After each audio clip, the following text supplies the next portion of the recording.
And now it is my distinct pleasure to welcome our distinguished briefer, Assistant Secretary Karen Donfried. She's Assistant Secretary of State for European and Eurasian Affairs.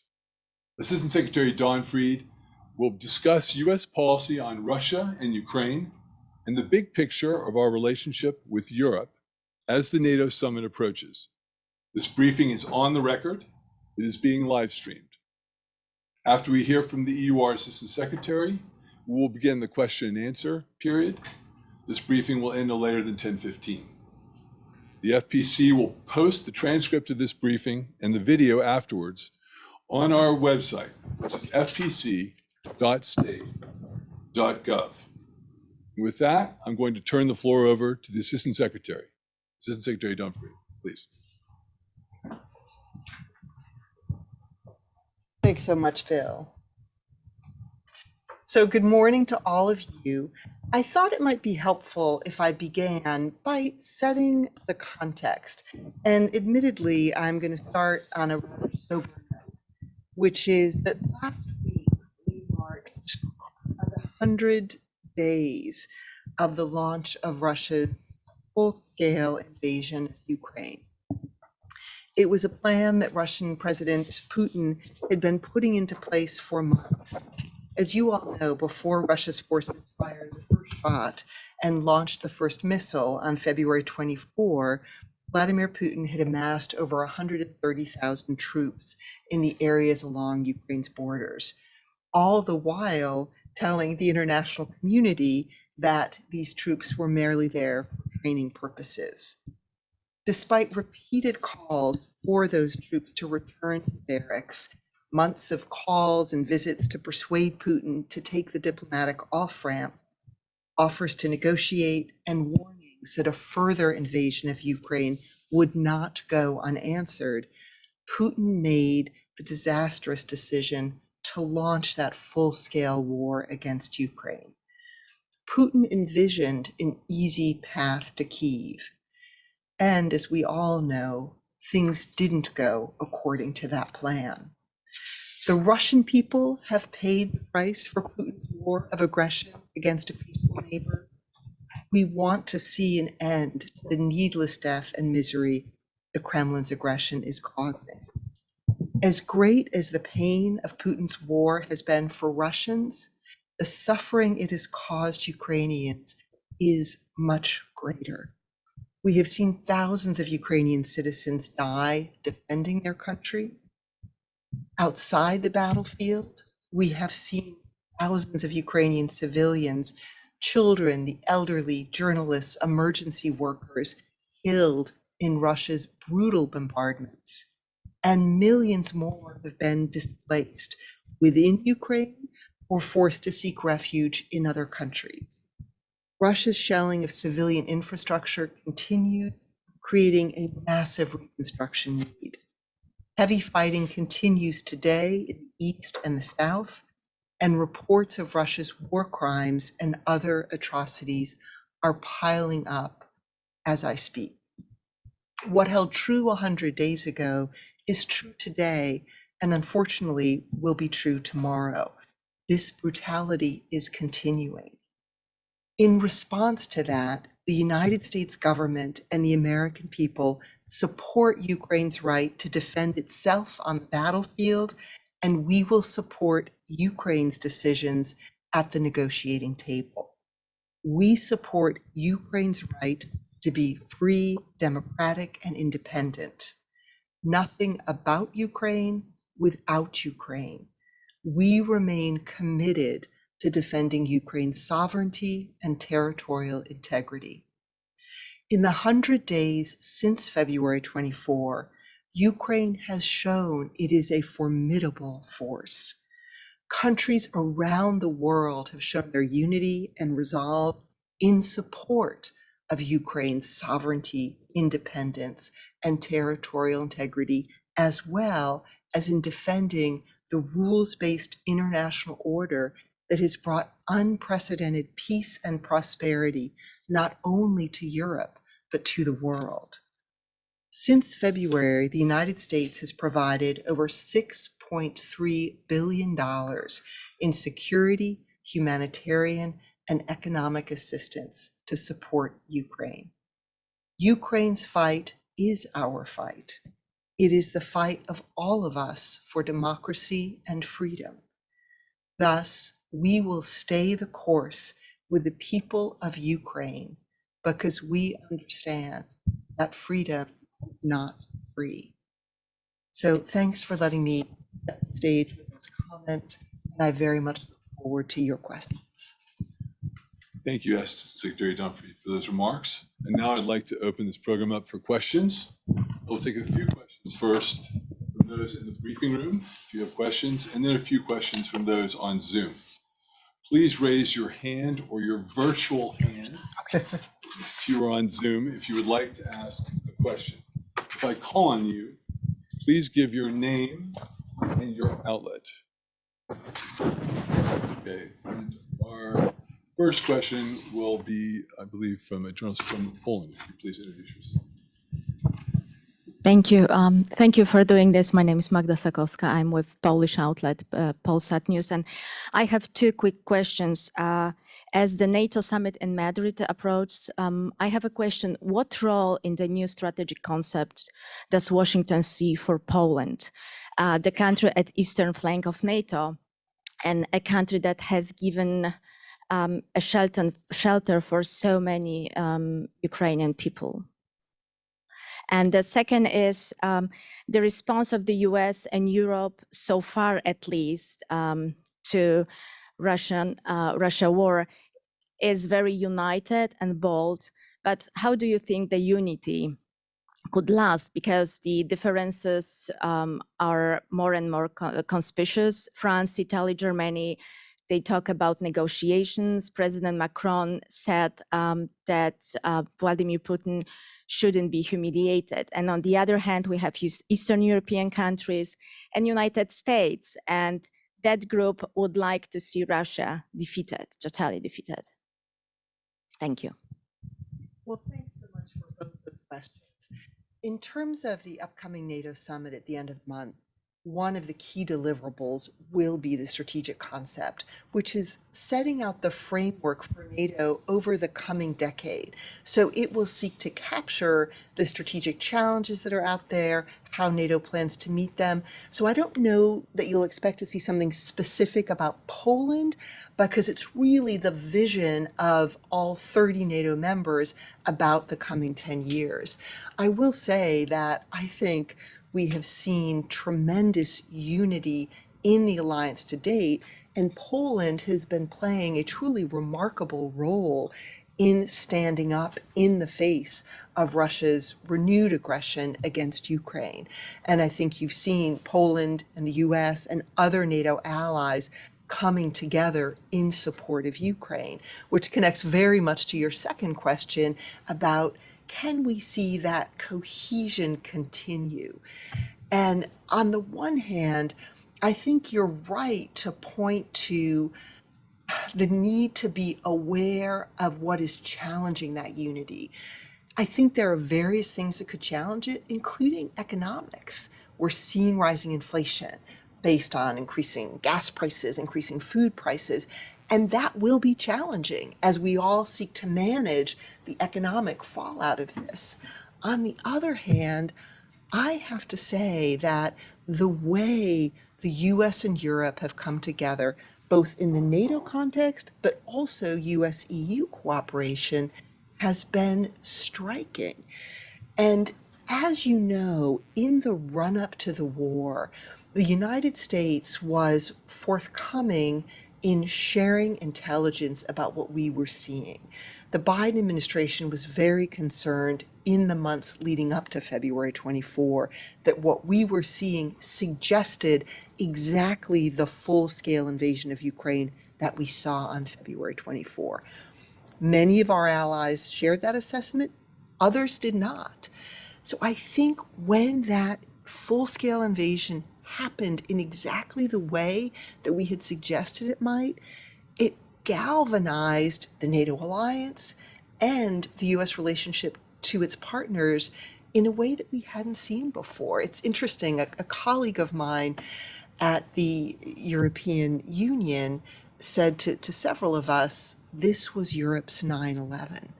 And I think especially for Europeans who did not believe at the end of the day Putin would decide on that full-scale invasion, it was a shock. And the unity that came out of that, the deep shared belief that it was simply not acceptable for Russia to undertake that brutal invasion of its neighbor has led, I think, to remarkable unity, both in terms of how can NATO strengthen its own defenses, but also in terms of cooperation with the EU, making sure that we together are putting costs on Russia to make clear how wrong this action is. So yes, I think there are pressures on that unity. I think they've been there from the beginning. That's why I went back to the beginning to say I think there were different understandings of what Russia actually would do. But we have held firm because what undergirds this fundamentally is the principles we share. That it is not acceptable for a weaker country to invade, for a stronger country to invade its weaker neighbor. That each country should have the right to choose its own foreign and security policy, that we do believe in these principles of sovereignty and territorial integrity, and we need to stand up and defend them. So yes, there will be challenges for us, but I think what unites us here is stronger than that. Thanks. Let's see the second row here.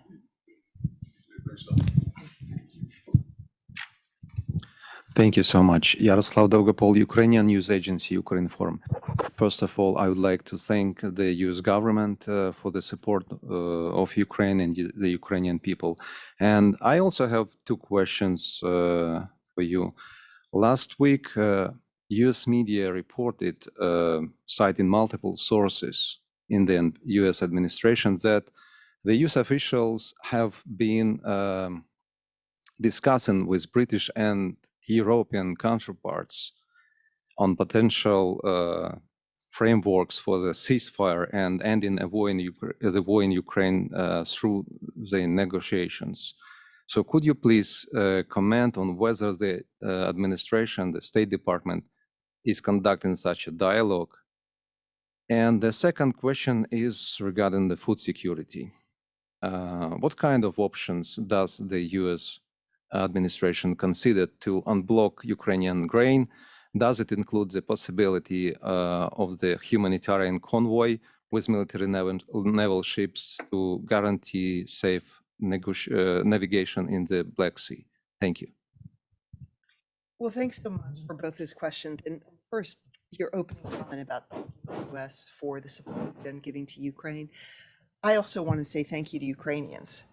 I think Ukrainians have set a remarkable, inspiring model for us about strength and resilience in the wake of what truly is a brutal invasion by Russia.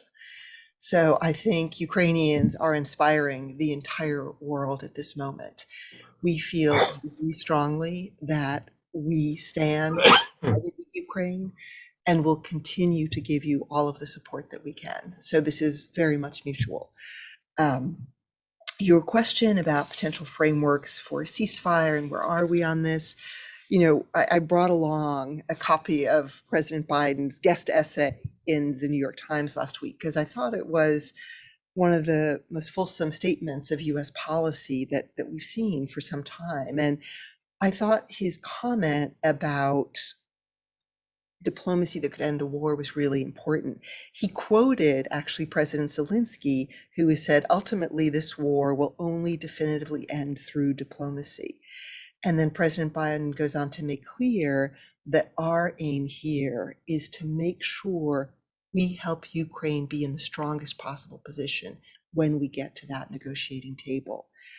I think that negotiating table, unfortunately, is not around the corner. And I say that because there is no evidence that Russia today wants to engage in good faith negotiations at that table. So unfortunately, I think it is still some time away. Your second question about food security, is also an important one. Now, food security is not a new issue. This has been something we collectively have been concerned about for some time. It's been exacerbated by COVID, it's been exacerbated by climate, and now by that third C of conflict. And I want to be really clear here that that third C of conflict relates to the war that Putin started against Ukraine.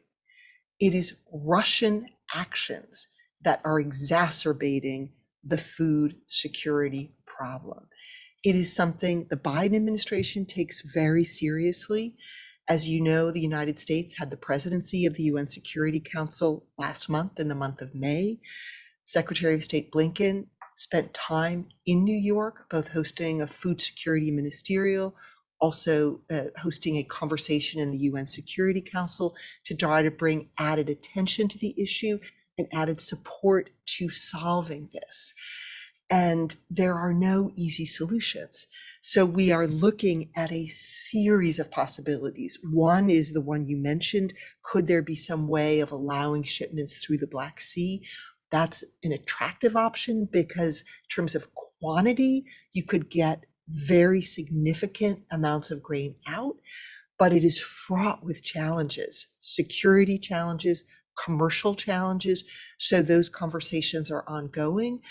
The EU has also been very engaged in this and thinking about whether there are ways that we can get more grain out over land. And they have a whole set of ideas around this that we are very supportive of. So this issue is a focus, I think, for countries around the world, including those countries who are most impacted by food insecurity in emerging countries. So this is an incredibly serious issue. We are very focused on it together with allies, partners, the UN, the EU, but there are not easy answers. And I can't tell you right now what the best solution is. One more question. Georgia, please. Assistant Secretary, thank you very much for your time, and thank you, FPCA, for organizing this. Two questions on Georgia. Give your name and your... Yes, my name is Demna Devdariani. I'm with Tavari Channel from Georgia. Many members of the European Parliament are calling the European Union to impose sanctions against the richest man in Georgia, Oligarch Ivanishvili, and against some Georgian judges who are the part of so-called clan, who they instrumentalize justice to oppress political opponents. When you look at that, and when you also look at the imprisonment of the CEO of my broadcaster, Mr. Nika Gvaramia, and major crackdown on opposition media in Georgia, what comes to your mind when you observe, the significant democratic backsliding in Georgia, and what are the main concerns you have when you see all of this? My second question is in the context of the war. Amidst this raging war in Ukraine by Russia, how much your perspective about regional countries and primarily Georgia has shifted when you see all of that, tectonic geopolitical changes in the region? Do you consider boosting any military cooperation with Georgia, providing many, military ammunition or such kind? Thank you very much. So thank you for those questions. First, on situation in Georgia, you were specifically asking about sanctions. As you know, sanctions are a tool the US government has used around the world in combating corruption.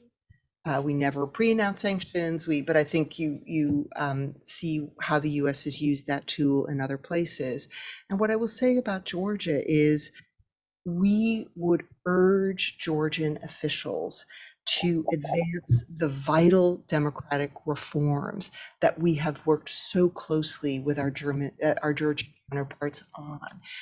And I do think one critical lesson from what we see playing out is how important strong democracies are and the need for all of us to work on strengthening our democracies. And I would count the US in that group. And I just want to point out that the reason President Biden hosted the Democracy Summit last year is not to say the US has this all figured out. It was to say democracy It's not some endpoint, it's a process. And what we do as allies and partners is encourage each other to be stronger democracies. And so my message for Georgia is continue on that path. Continue to be a strong democracy. And what we're doing here today is an example of my respect for all of you. In any democracy, a free press is critical. So we have to think about all of those aspects of democracy and make sure in our respective countries that we are doing the most that we can to have democracies that have resilient institutions, and we continue to work to strengthen. Your second question about how do we think about the region? So, we have war against Ukraine. And of course, first and foremost, we think about the implications of that war for Ukraine, and they are tragic. And, I'm someone who works every day on the diplomatic side of this, and I may feel positive about how closely we work with allies and partners in my response to colleagues. But I still see Ukrainians being killed every day, and that is heartbreaking. So this is not, we are not where we want to be. We want this war to end. So you've got the consequences for Ukraine. Then you have consequences for the region, for Europe. We have seen a fundamental change in the European security landscape that I grew up with. So when we think about the implications of Russia's war against Ukraine, we absolutely think about that regionally as well. And what is it that we, the United States, but we together with our NATO allies, our partners, are doing to think about what that changed security context means for NATO and for our partners in the alliance. And I think you even then need to take another step and say, what are the implications of this for global security? Because there are important implications. We talked about food security, but we also see how China is engaging in this. And, we can go back to February 4, where China and Russia, Xi and Putin agreed on their no limits partnership. And we also see how China has taken very clear stances on European security. So I think we need to have a multidimensional view of what the implications of Russia's war against Ukraine are, and look both at the challenges that it presents, but also the opportunities, because I think it's shifting some long-held views in ways that also provide opportunities in the region. So yes, I think this is important that we think holistically about the implications of this war and what it means both for Ukraine, for the region, and for global security. And that is something I can assure you we very much are doing inside the Biden administration. Thanks. Now I'd like to take some questions from the Zoom, and I'd like to invite Claudia Sare of ARD Germany to unmute herself and pose her question. Hi there, this is Claudia, ARD German Radio. I have a question. After the Russian attack, there's a new and different reality in Europe, basically a new world order. And especially Germany has taken on a new leadership role. What do you think is America's opinion on Germany? Do you think they want them to take on more responsibility? Well, thank you so much. And Claudia, you're fortunate because I can see your name on the screen, so it's easy for me to remember. So thank you for that question. In many ways, it follows on very nicely from the last one, but you gave it a specific Germany focus. And I will say, as someone who's a longtime Europe watcher, I've lived in Germany, I was struck by the announcements Chancellor Scholz made in the immediate wake of February 24. We all saw the speech he gave that weekend, which I think rightly is called a Zeitenwende, where he overturned decades of German policy on a whole host of issues, including providing weapons to a conflict zone. We saw the decision to dramatically increase German defense spending. We have this 100 billion euro fund that's now working its way through the German parliamentary system. The decision to meet the 2% of GDP spent on defense target that is a guideline set by NATO. I could go on. Everyone's familiar with the package that was announced. And I do think this is remarkable. And I think it reflected the fact that in the wake of February 24, this surely was Germany's 9/11. It changed the calculation for Germany. And I should say that is not in saying this is, it was a colleague in Europe who said to me, Karen, February 24 was Europe's 9/11. I think it was particularly true in the case of Germany. The United States, successive administrations have long wanted Germany to play a larger role on security policy. So this is very much welcomed here in Washington. Germany, of course, has been a critical ally and partner over decades. And we think German engagement is a force for good. So we very much welcome those decisions and very much applaud the role Germany is playing in its support for Ukraine, whether that is economic assistance, humanitarian assistance, or security assistance. And I do think it's a significant change for Germany. Again, we very much welcome. All right, I'd like to take another question from the Zoom call. Bas Blocker of NRC Handelsblatt, if you could unmute yourself and pose your question. Yes, thank you so much. And thank you, Ms. Dunfried, for taking our questions. I hope you can hear me all right. Very well. Okay, Yes. I am Bas Blocker from the Netherlands, and I work for an outlet called NRC. And I have a two-tiered question as well. Analysts seem to agree that the US has crossed some kind of threshold about a month and a half ago. The fact that Defense Secretary Austin said, we want to see Russia weakened. The fact that President Biden said that US policy was now pointed at punishing Russian aggression to lessen the risk of future conflicts. I have two questions about that. Has this crossing a threshold, if you will, affected your job, your diplomatic job, your message to the European allies very much? And the second one is, there's this concern that designating Putin as a dictator who has to be made to pay a price in order to keep him from causing more chaos and engaging in more aggression, that this actually plays into his hands. He has tried to paint his war in Ukraine basically as a preemptive strike against Western aggression. And, well, calling him even implicitly a dictator or calling for his removal of Putin might prove his point, and it might urge countries like China to take his side. Is this a valid concern? Okay, so I want to be really clear. The reason there is a war in Ukraine today is because of a decision made by President Putin.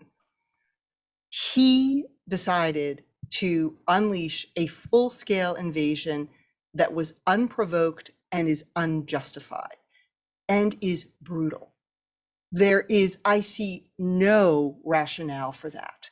A preemptive strike against what? I mean, NATO is a defensive alliance. The only time NATO has ever invoked Article 5 was, as we all know, after the attacks of 9/11. NATO engaged in multiple discussions with Russia, trying to make sure Russia did not feel its security was undermined by NATO enlargement. We all remember the NATO-Russia Founding Act, where NATO said we will not put substantial forces or nuclear weapons in new NATO member states. And then we had 2014, and now we have February 24. There is no justification for what Russia did. It is wrong. And the United States was clear in the run-up to February 24 that if Putin proceeded with his invasion, it would not go unanswered.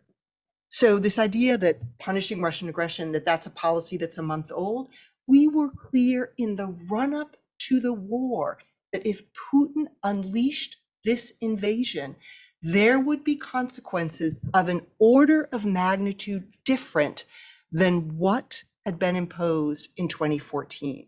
There were statements at the G7, at NATO, the EU, all saying that in December of last year. So I don't think this is a change in policy. We have been clear throughout that not only would we support Ukraine, but we would impose costs and consequences on Russia. You saw the US and its European allies and partners work together in the run-up of February 24. Even countries who weren't convinced this was going to happen said, if this happened, it would be so wrong and so fundamentally alter the security order that we're willing to work today on putting together that package of sanctions and export controls. And that's why you saw us so quickly announce that package in the wake of Russia's invasion.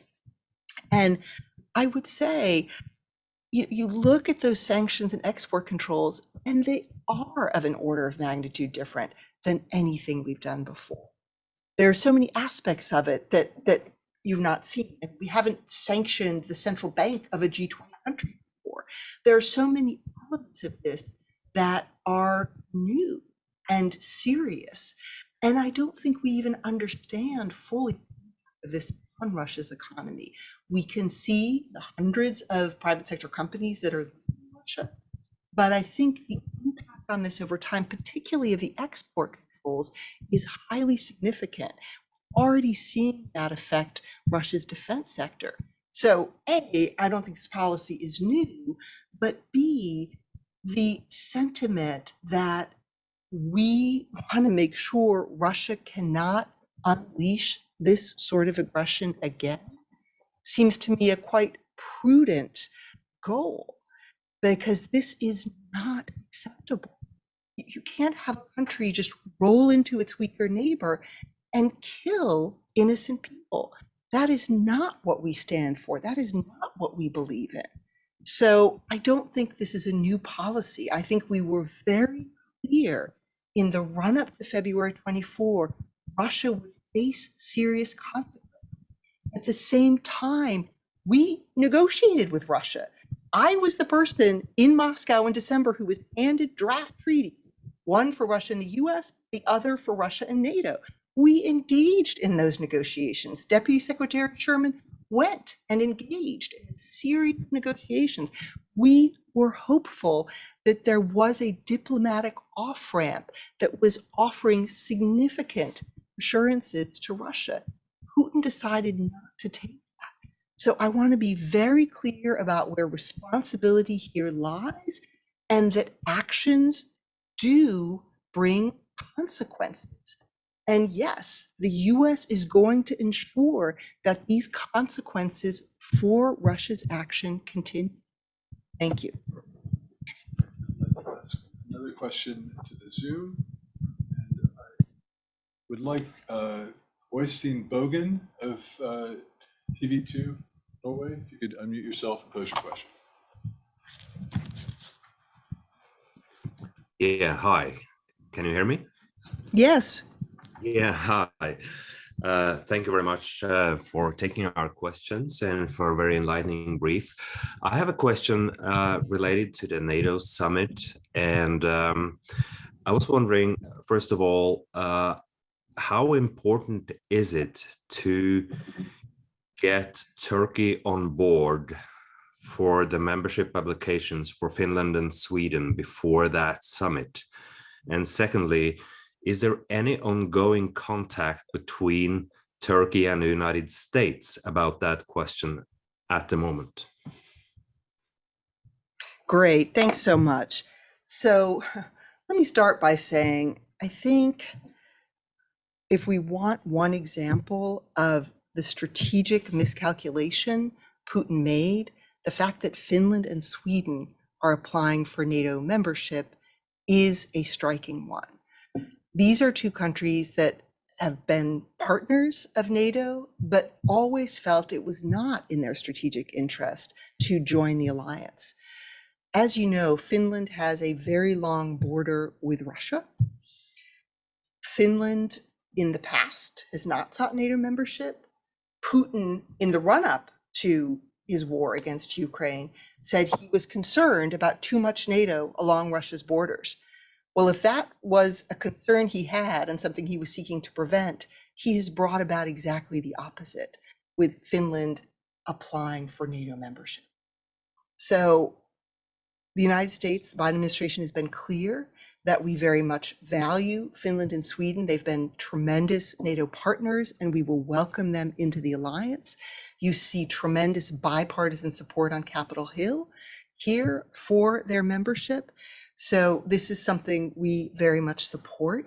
That said, any decision about NATO enlargement is not a decision just for the United States. It's a decision for all 30 NATO allies. And of course, Turkey is very much a valued NATO ally. And Turkey has raised concerns, in particular, about Sweden and Finland's relationship to the PKK. And we very much are concerned about a terrorist threat. So we think it is important that Turkey, Finland, and Sweden be having this conversation. We are confident that they will be able to resolve this issue, and that Swedish and Finnish membership will move forward. But that is, of course, an ongoing conversation among those three countries. The US has regular conversations with our Turkish counterparts. In fact, yesterday, Undersecretary of State Toria Nuland was in conversation with Deputy Foreign Minister Onal. That's a regular channel. Secretary of State Blinken, when he was in New York for the food security engagements that I mentioned at the UN, had the opportunity to have a meeting with his counterpart, Foreign Minister Çavuşoğlu. So there are ongoing contacts between the US and Turkey where all of the issues on our agenda are raised. So on this, I am confident that there will be a positive conclusion. And again, we very much encourage those discussions that are on. Thank you. I'd like to now, Alex Trafoglu from Azerbaijan. Thank you so much, Assistant Secretary Dunford, for being here today. Let me start with the statement you made. It was very interesting. You compared, you quoted your colleagues, 9/11 and what's going on in Ukraine. 9/11 had two sides. You know, we recognized terrorists on the other side, which goes back to a question that we've been raising at the State Department, that where are we in terms of recognizing Russia as a state sponsor of terrorism? Secondly, in terms of implications of Ukraine war to the other countries in the region, I represent Azerbaijan's Trump News Agency. I know you had a meeting with Azeri foreign advisor, President Foreign Advisor recently. Do you think that Ukrainian war adds up a sense of urgency to other conflicts like Nagorno-Karabakh or Georgian conflicts or Moldova and others? Do they really get that? The sides of those conflicts. And lastly, from personal perspective, I was reading your statement from last July, on the Hill. Quite a year it has been for you. I know you've been covering this region for many years, but you were talking about how to support democratic process in Georgia, in Belarus, in Ukraine, China, Russia threats. But looking back, if you think about what's going on in the region right now, what are the top three threats? I believe you will start with Russia and in the region right now, and what are the next two? Thank you so much again. Oh gosh, those are a lot of questions. So I'm not sure I got them all. You mentioned the visit of Hikmet Hajiev, and I did have the real pleasure and privilege of meeting with him earlier in the week. And I do believe, and I shared this a little bit earlier in answering another question, that I think the implications of Russia's war against Ukraine affect the entire region. And I do think it's affecting the South Caucasus as well. And I think there is real hope right now that there is opportunity for Azerbaijan and Armenia to move forward in normalizing that relationship and seeking a peace settlement. I think we've seen both countries take important steps. That is something the United States very much encourages. And that was one of the focus points of the conversation I had. And I know he saw other key officials in the US government during that visit. You referenced when I testified before the Senate Foreign Relations Committee last year, it was not my nomination hearing. And if you'd asked me then, so do you think Russia will undertake a full-scale invasion of Ukraine in February of next year? I would have said no. I certainly wasn't expecting what happened. And you're right, in many ways, it's changed everything. And I referenced this a little bit earlier as well. So we are very focused in my bureau, of course, on Russia's war against Ukraine, about all of the elements of that strategy. So there's the supporting Ukraine element of that strategy. I've talked about many aspects of that, but what I haven't yet highlighted is that we have our new ambassador to Ukraine in place. So Bridget Brink has been there for maybe all of a week at this point, but that's really exciting for me and for the State Department to have that Senate confirmed ambassador in place. And I should give a shout out to Christina Kvien, who was the chargé before Ambassador Brink got there, who really did a tremendous job under extremely challenging situations. But we are just delighted to have the Ukraine, our embassy in Ukraine back in Kyiv, and to have Ambassador Brink leading that effort there. So there's the support Ukraine piece. There is the making sure that we are imposing costs and consequences on Russia for its behavior. And then there's the reinforcing NATO piece and working closely with others on our strategy towards Ukraine.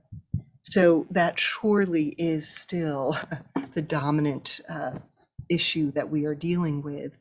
I think it's also important, and I flagged it earlier, for us to not lose sight of the challenge that China is posing in many places, but also in Europe. And this is an issue where I think European attitudes have changed in significant ways in recent years. I think for many Europeans, there had been a view that gave precedence to the economic relationship with China. And it was really about a trading relationship with China and about Europe going to China. And I think China's Belt and Road Initiative made clear to many Europeans that China is also coming to Europe. And in many cases, China was buying up critical infrastructure across Europe. There are many examples of this. You could look at ports, you could also look at 5G infrastructure, and making sure people understand the vulnerabilities if China were to control 5G networks across Europe. So this is a conversation that's been happening over time with our European allies, but I think China's stance in supporting Russia in its brutal war against Ukraine has given another element to concerns Europeans already had about human rights abuses, unfair trade, and other things with regard to China. So I do think that that conversation, which is very much continuing in the transatlantic relationship, is a very important one.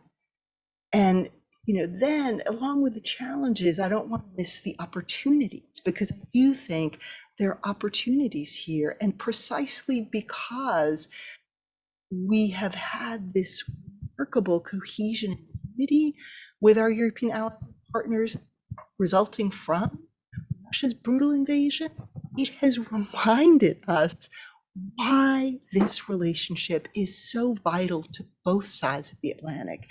And that is these shared values, which then lead to common interests.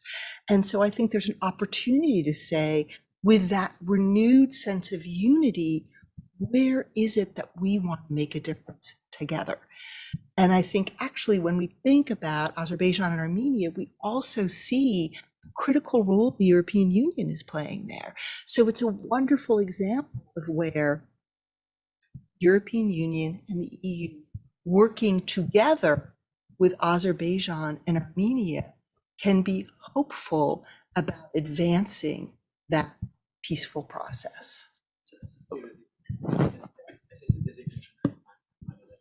Oh, state sponsor of terrorism. So honestly, on that, I think it's better if you had someone who understood the legal piece of it, because I think that's the crux of it, is whether does that apply in this case? And I know that's something that legal experts are looking at, but I just don't have the granularity to give you a good answer on. All right. Well, I know there are a lot of questions, and I know we could keep the Assistant Secretary here for another 4 hours with questions, but unfortunately, she has, as you can tell, many other things that she has to do today. But I think we're going to have to conclude our question and answer session there now. I'd like to thank you very much, Secretary, for coming over to the Foreign Press Center and briefing. I'd like to thank all the Foreign Press Center journalists who participated, whether here in the briefing center or online. And I would like to thank you all for coming. And with that, I will conclude today's briefing. Thank you so much. That was 45 minutes that flew by. I had no idea we were that close to the end of the time. Do this again. I think it's really important. I appreciate the work all of you are doing. And thank you for coming this morning. Excuse me, how about permission from Russian media? Well, I think that if you send me your question, Dennis, and I will certainly share it with the Assistant Secretary. Okay. Thank you. Thanks, everybody.